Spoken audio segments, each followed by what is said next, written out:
ഷോയിലും നല്ല കരച്ചിലാന്നാ പറയുന്നത്. അങ്ങനെ തന്നെയാണോ റിയൽ ലൈഫിൽ? അങ്ങനെ തന്നെയാണോ പെട്ടെന്ന്? അല്ല, എനിക്ക് പേഴ്സണലി അറിയില്ല.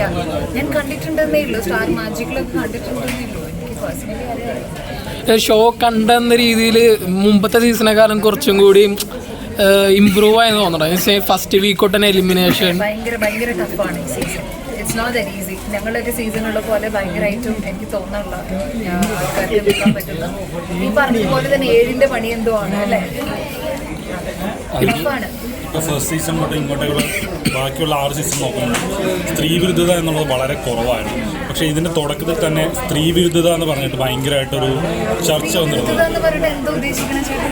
ഞാൻ ഉദ്ദേശിച്ചല്ല, നോർമലി ഉള്ള പോയിന്റ്സാണ് ഞാൻ പറയുന്നത്. റിവ്യൂവേഴ്സ് ഉൾപ്പെടെ പറയുന്ന ഒരു കാര്യമാണ്.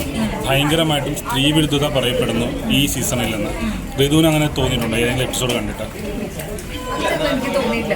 നമുക്കിതൊന്ന് പ്രെഡിക്റ്റ് ചെയ്യാൻ ടൈമായിട്ടില്ല. ജസ്റ്റ് സ്റ്റാർട്ട് ചെയ്തില്ലേ ബിഗ് ബോസിൽ വരണമെങ്കിൽ തന്നെ ഒരു 50 ദിവസം കഴിയണം എന്നാണ് ഞാൻ പറയുക. അപ്പോഴേ നമുക്ക് മനസ്സിലാവുള്ളൂ ഇത് എന്താണ് നടക്കുന്നത് എന്നുള്ളത്. അതുവരെ ഇങ്ങനൊരു പോക്കാണ് യാന്ത്രികമായിട്ട്. ഞങ്ങൾ പോയതില്ല, അതുകൊണ്ടാണ് ഞാൻ പറയണേ. നിങ്ങളുടെയൊക്കെ ഫേവറേറ്റ് ആരാണ്?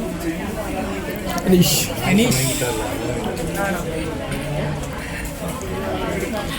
ഋതുവിന്റെ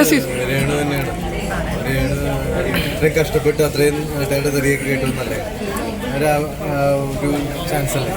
അതെ, നന്നാവട്ടെ, എല്ലാവർക്കും ഇഷ്ടമാവട്ടെ. ഋതുവിന്റെ സീസണിൽ കൊണ്ടുപോയ ക്ലോത്ത്സും അക്സസറീസ് ഒക്കെ യൂസ് ചെയ്യാൻ പറ്റിയായിരുന്നില്ലേ? ഞങ്ങൾക്ക് കൊണ്ടുപോകാൻ പറ്റി, പക്ഷെ ഞങ്ങളുടെ സീസണിൽ കൂടുതൽ എത്തിക്കാൻ പറ്റിയില്ല. കോവിഡ് ആയിരുന്നില്ലേ അന്ന്, പാർസൽ സർവീസ് ഉണ്ടായിരുന്നില്ല. അത് കഴിഞ്ഞ ദിവസം ലൈവിൽ എൻ്റെ അടുത്ത് ചോദിച്ചൊരു ചോദ്യമാണ്. അപ്പം ഞങ്ങളുടെ സീസണിലും ഇതേ പ്രശ്നം ഉണ്ടായിരുന്നു. ഞങ്ങളിട്ട് ഔട്ട്ഫിറ്റ് റിപ്പീറ്റ് ചെയ്യേണ്ടി വന്നു. ലാലേട്ടൻ്റെ നമ്മളുടെ മെയിൻ എപ്പിസോഡിൽ, എവിക്ഷൻ എപ്പിസോഡിലൊക്കെ ഞങ്ങൾ പിന്നിട്ടതൊക്കെ ഇട്ടിട്ടുണ്ട്. കാരണം നമുക്ക് അന്ന് പാർസൽ സർവീസ് നിർത്തി, കോവിഡിൻ്റെ പീക്കായിരുന്നല്ലോ. അപ്പം അതുപോലെ ഞങ്ങൾക്ക് ആവശ്യമുള്ള ഇത് നമ്മൾ യൂസ് ചെയ്യുന്ന തിങ്സ് ഒന്നും ഞങ്ങൾക്ക് കിട്ടിയിട്ടുണ്ടായിരുന്നില്ല. അവർ പ്രൊവൈഡ് ചെയ്തത് മാത്രമേ ഞങ്ങൾക്ക് യൂസ് ചെയ്യാൻ പറ്റുള്ളൂ. ബാക്കിയൊരു സീസണിലും അങ്ങനെ വന്നിട്ടില്ല. പിന്നെ I heard this season is having A problem അല്ലേ? പ്രോബ്ലം ആക്ച്വലി ബിഗ് ബോസ് 3 പേർക്ക് മാത്രമാണ് ഫുൾ ക്ലോത്ത് അക്സസറീസ് പ്രൊവൈഡ് ചെയ്യുന്നത്. അല്ല, ഇത് അറിയണമല്ലോ. ഇഷ്ടമാണ് അല്ലേ? അങ്ങനെയല്ല, ഇത് അറിയണമല്ലോ.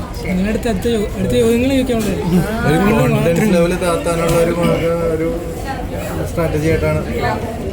അല്ല, കോൺഫിഡൻസ് ലെവൽ അതിനുള്ളിൽ പോകണമെങ്കിൽ തന്നെ നമുക്കൊരു കോൺഫിഡൻസ് വേണം. കാരണം നമ്മളുടെ ലൈഫ് അങ്ങോട്ട് പണയം വെച്ച് പോവാണ്. നമുക്കറിയില്ല ഇത് കഴിയുമ്പം നമ്മുടെ ലൈഫ് മോശമാവാം, ആൾക്കാർക്ക് നന്നാവാം, എന്തുമാവാം. അപ്പോൾ നമ്മൾ ശരിക്കും പറഞ്ഞാൽ ഇങ്ങനെ എഗ്രിമെൻ്റ് എഴുതി കൊടുക്കുക, ഇത് കഴിഞ്ഞാൽ ഞാൻ എന്ത്. അപ്പം അതിൽ കയറണമെങ്കിൽ ഒരു കോൺഫിഡൻസ് വേണം. അപ്പോൾ പിന്നെ അങ്ങനെ കോൺഫിഡൻസ് താഴ്ത്തലൊന്നുമല്ല. ഇതെനിക്ക് തോന്നുന്നത് അതിൽ കയറിയിട്ടുണ്ടെങ്കിൽ നമ്മൾ എന്തും സഹിക്കും.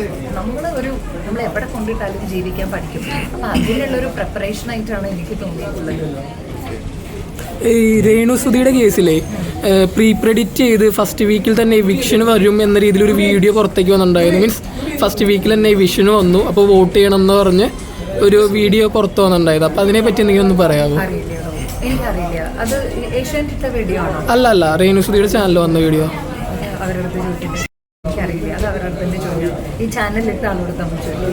അതിനെപ്പറ്റി എന്താ അഭിപ്രായം എന്ന് വെച്ച് കഴിഞ്ഞാൽ, മീൻസ് പ്രീ പ്രെഡിക്റ്റ് ചെയ്ത് നേരത്തെ ഫസ്റ്റ് വീക്കിൽ ഞാൻ വരും, എവിക്ഷനിൽ വരും.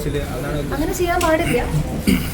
അങ്ങനെ ചെയ്യാൻ പാടില്ലല്ലോ. അതിന് നമ്മൾ അങ്ങനെ ചെയ്തിട്ടുണ്ടെങ്കിൽ അതിന് അവർ തരുന്ന പണിഷ്മെന്റും നമ്മൾ ഏറ്റുവാങ്ങാൻ അർഹരാണ്. പിന്നെ അങ്ങനെ ഇതുവരെ മുൻകൂട്ടി കണ്ടിട്ടുണ്ടെങ്കിൽ ഒരു വലിയൊരു ടീം അതിന്റെ പിന്നിൽ വർക്ക് ചെയ്യേണ്ട നല്ല തലയുള്ള ആൾക്കാർ. അതെ, PR വർക്ക് ഉണ്ട് ഡെഫിനറ്റ്ലി. കാരണം ഞങ്ങളൊന്നും സീസണിൽ ഞങ്ങൾ എന്താണെന്ന് പോലും അറിയാതെ പോയ ആൾക്കാരാണ്. നമുക്കൊരു ആകെ ഒരു സീസണെ മര്യാദയ്ക്ക് കഴിഞ്ഞിട്ടുള്ളൂ. ഞങ്ങൾക്ക് എന്താ നടക്കണേന്ന് അറിയണ്ടായിരുന്നില്ല. ഞങ്ങൾക്ക് ഈ പറഞ്ഞ PR ഒന്നുമില്ലാതെ നിന്ന ആൾക്കാരാണ് ഞങ്ങളൊക്കെ.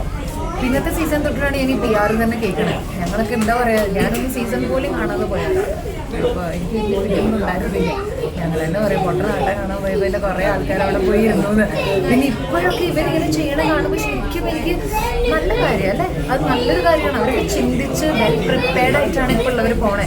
എല്ലാവരുടെ അടുത്തും മുൻ സീസണിൽ പോയവരടുത്തൊക്കെ വിളിച്ച് ചോദിച്ച് എങ്ങനെയാണ് അവിടെയുള്ള എക്സ്പീരിയൻസ്. ഞങ്ങളതൊന്നും ചെയ്തില്ല. കാരണം ഞങ്ങൾക്ക് പറഞ്ഞിട്ടായിരുന്നു, ആരെങ്കിലും അടുത്ത് നിങ്ങൾ പറഞ്ഞാൽ നിങ്ങൾക്ക് പിന്നെ കയറാൻ പറ്റില്ല എന്നുള്ളവരുണ്ടായിരുന്നു. ഞങ്ങളൊക്കെ ഭയങ്കര കെയർഫുള്ളായിരുന്നു. ആളെ അനുമോട് വസ്ത്രദാനം വെച്ച് കുറിച്ച് പറയണ്ടായി. അത് കൂടുതൽ പേഴ്സണൽ കാര്യമല്ലേ? അപ്പോൾ അങ്ങനെ കൂടെ ഒരാളെ പറ്റി അങ്ങനെ പറയാമോ ബിഗ് ബോസിൽ? അത് ശരിക്കും എലിമിനേറ്റ് ബിഗ് ബോസ് എന്ന് പറഞ്ഞാൽ നിങ്ങൾ എന്തായിട്ടാണോ അതായിട്ടാണ് നിങ്ങൾ നിൽക്കണേ. നിങ്ങൾക്ക് നല്ലത് വേണമെങ്കിൽ നല്ലത് പറയും, മോശമാണെങ്കിൽ മോശം പറയാം, അത്രയേ ഉള്ളൂ. അത് പറയും. സ്ത്രീ തന്നെ മറ്റു സ്ത്രീയുടെ ഭക്ഷണത്തെ പറ്റി കുറ്റം പറയുന്നത് ഞാൻ പറയില്ല. അവരത് പറയുന്നെങ്കിൽ അത് അവരുടെ കാര്യം. എനിക്കറിയില്ലല്ലോ അവരെന്ത് കോൺടെക്സ്റ്റിലാണ് പറയണതെന്നൊന്നും നമുക്കറിയില്ലല്ലോ. നമുക്കിതൊന്നും നമ്മളീ പുറത്ത് നിന്ന് കാണുന്നതല്ല ബിഗ് ബോസ്. അത് മാത്രമേ എനിക്ക് പറയാനുള്ളൂ. അതിനകത്ത് ചിലപ്പോൾ അതായിരിക്കില്ല കുട്ടി പറഞ്ഞിട്ടുണ്ടാവും, എനിക്കറിയില്ല, ഞാൻ കണ്ടില്ല. അപ്പോൾ എനിക്കിതിനെ പറ്റിയിട്ട് അതുപോലെ തന്നെ പപ്പാനി ശരത്തും രേണുസുധിയെ ചേച്ചി പറഞ്ഞായിരുന്നു ചേച്ചീനെ പറ്റി ഒരു ഇത് പറയുന്നത് എനിക്കിങ്ങനെ ഇഷ്ടമല്ല ആ ഒരു രീതിയിൽ പറഞ്ഞായിരുന്നു പപ്പാനി. അങ്ങോട്ടും ഇങ്ങോട്ടും ഇത് ഇപ്പോൾ പുറത്ത് ബിഗ് ബോസ് നടക്കുന്ന സമയത്ത് തന്നെ പുറത്ത് ഈ ഫാൻസ് ഒരു ആർമികൾ ഫോം ചെയ്യാറുണ്ട്. അത് പക്ഷേ ഇപ്പോൾ കുറച്ചായിട്ട് ഫാമിലിയൊക്കെ ടാർഗറ്റ് ചെയ്തിട്ടുണ്ട്. എന്താണ് ഇതൊരു കണ്ടസ്റ്റൻ്റ് കൂടെ ആയിരുന്നല്ലോ, അപ്പോൾ എന്താ പറയാനുള്ളത്? ആർമി ഫോം ചെയ്ത ഞങ്ങളുടെ ടൈമിൽ തന്നെ ഞങ്ങളൊക്കെ ഭയങ്കരമായിട്ടും സൈബർ ബുള്ളിങ് ഫേസ് ചെയ്തിട്ട് ആൾക്കാരാണ്. It's not easy. നമ്മൾ ബിഗ് ബോസിൽ പോകുമ്പോൾ നമ്മളെ ഒരു ടീം ഇഷ്ടപ്പെടുകയാണെങ്കിൽ ബാക്കി ഇപ്പോൾ 16 പേരുണ്ട്, 16 പേരും നമ്മളെ ഇഷ്ടമല്ല. അവർ നമ്മളെ താഴ്ത്താനേ നോക്കുള്ളൂ. ഇതൊക്കെ ഫേസ് ചെയ്യുക. അവർ എൻ്റെ ഒരു സീസണിലും എല്ലാവരും അമ്മേനെയൊക്കെ ടാർഗറ്റ് ചെയ്തിട്ടുണ്ടായിരുന്നു. അമ്മയൊക്കെ കരഞ്ഞിട്ടുള്ള എത്രയോ ദിവസങ്ങളുണ്ട്. അപ്പം ഇതിൻ്റെ പാർട്ട് ഓഫ് ബിഗ് ബോസ്. അത്ര മൈൻഡ് സെറ്റ് ഉണ്ടാവണം ഇത് ഫേസ് ചെയ്യണമെങ്കിൽ. ഇതൊരു ഈസി ഗെയിം അല്ല. ഇപ്പോൾ ഇനിയൊരു ചാൻസ് കൂടെ കിട്ടുവാണ് ബിഗ് ബോസ് സീസൺ 7 ഒരു വൈൽഡ് കാർഡ് എൻട്രി കിട്ടുവാണെങ്കിൽ പോവും? പിന്നെ പോണ്ടേ അല്ലേ? പോയി കഴിഞ്ഞാൽ കപ്പടിച്ച് തിരിച്ചു വരും. വൈൽഡ് കാർഡ് കപ്പുണ്ടോയെന്ന് എനിക്ക് അറിയില്ല. 100 ദിവസം നിൽക്കുന്നവർക്കാണ് എന്നെ സംബന്ധിച്ചിടത്തോളം കപ്പ് കൊടുക്കേണ്ടത്. അത് അല്ലാത്തവർക്ക് കൊടുക്കരുത്. കാരണം 100 ദിവസം അവിടെ പിടിച്ച് നിൽക്കുക എന്ന് പറഞ്ഞാൽ അതൊരു വലിയൊരു ടാസ്ക് തന്നെയാണ്. ബിക്കോസ് ഈ ക്യാമറയൊന്നുമല്ല, അവിടെ ഈ മൈക്ക് എന്നുള്ളൊരു സിസ്റ്റം ഉണ്ടല്ലോ. നമ്മളിപ്പോൾ ചേട്ടൻ്റെ ആ ബാഗ് കിടക്കണ പോലെ 24/7 നമ്മൾക്ക് മൈക്ക് കിടക്കുക എന്നുള്ളത് ഭയങ്കര ബുദ്ധിമുട്ടാണ്. ചേട്ടനൊന്ന് മുറുക്ക് ശ്വാസം വലിക്കാൻ പറ്റില്ല. അതാണ് അവിടുത്തെ അവസ്ഥ. അപ്പോൾ ഈ മയക്കൊന്ന് ഒരു വെച്ച് ഒന്ന് കൂടി പുറത്തുനിന്നൊന്നും തിരിച്ചു കയറി ഒരു ചായ കുടിച്ചാൽ നമുക്കൊരു 10 ദിവസം കൂടി നിൽക്കാനുള്ള എനർജി ഉണ്ടാവും. അപ്പം 100 ദിവസം നിൽക്കാന്നുള്ള അവർക്ക് തന്നെയാണ് ഇതിൻ്റെ ടൈറ്റിൽ വിന്നർ ആക്കേണ്ടത്. അപ്പം അങ്ങനെയുള്ള ഒരു വിന്നർ ആവട്ടെ. Let the deserving one win. So I